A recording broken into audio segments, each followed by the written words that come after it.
Hello guys, ayan guys update for today. Ayan, Wednesday 26.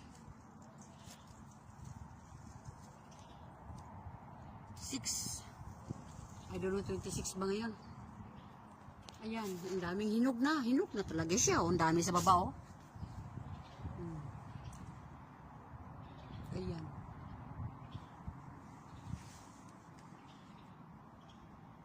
Daghan kaayo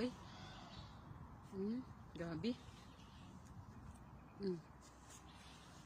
Partig yung daghan nagbunga. Nagba-brown jud siya kaay tanan. Daghan kaay bunga. Bigit siya